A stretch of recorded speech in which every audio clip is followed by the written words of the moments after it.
Fibrous और globular proteins में देखें जो फाइब्रस देयर आर स्क्लेरो और फाइब्रस प्रोटीन्स। फिर एग्जांपल में keratin, collagen, elastin, fibroin all are sclero proteins.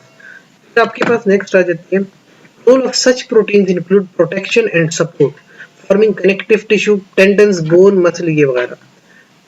जैसे ये केराटिन है, कोलेजन है, इलास्टिन है, डिफरेंट फाइब्रस प्रोटीन्स हो गए। फिर shape long protein filaments rods होती हैं, काम इनका है स्ट्रक्चर या स्टोरेज करवाना। सॉल्युबिलिटी वाटर में इनसॉल्युबल होते हैं, अकरेंस अक्सर एग्रीगेट्स की फॉर्म में मिलते हैं हमें। फिर लिमिटेड रेजिड्यू विद रिपीट्स, अक्सर इनकी जो रिपीट रेजिड्यू आपस में रिपीट होते हैं और बहुत कम कम होते हैं। स्ट्रक्चर ऑफन इसमें क्रॉस लिंक्स बिटवीन चेन्स आ जाती हैं और डीनेचर नहीं होते। ग्लोब्यूलर प्रोटीन्स देखे तो ये ग्लोब्यूलर जैसे स्फेरो प्रोटीन्स इनको कहते हैं। ग्लोब्यूलर ये स्फेरिकल या ग्लोब लाइक शेप के होते हैं, समवट वाटर सॉल्युबल है।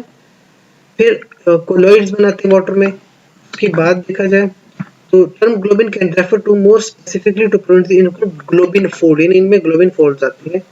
मॉलिक्यूल जैसे कि मॉलिक्यूल्स एपोलर या hydrophobic amino acids are bound towards the molecular interior, where जब पोलर हमारे पास चेंज है हाइड्रोफिलिक अमीनो एसिड्स ये बाउंड होते हैं आउटवर्ड्स पे, अलाउइंग डाइपोल डाइपोल इंटरेक्शंस आपस में करते हैं विद द सॉल्वेंट, जो कि मॉलिक्यूल की सॉल्युबिलिटी इस डाइपोल डाइपोल इंटरेक्शन की वजह से है। तो folding in a different way can affect function of the globular proteins, less stable as compared to fibrous proteins. That was all about the proteins, जो कि हमारे पास अकॉर्डिंग टू द करिकुलम जितना हमने प्रोटीन्स का पढ़ना था। तो ये एक जनरल इंट्रोडक्शन है टुवर्ड्स प्रोटीन्स।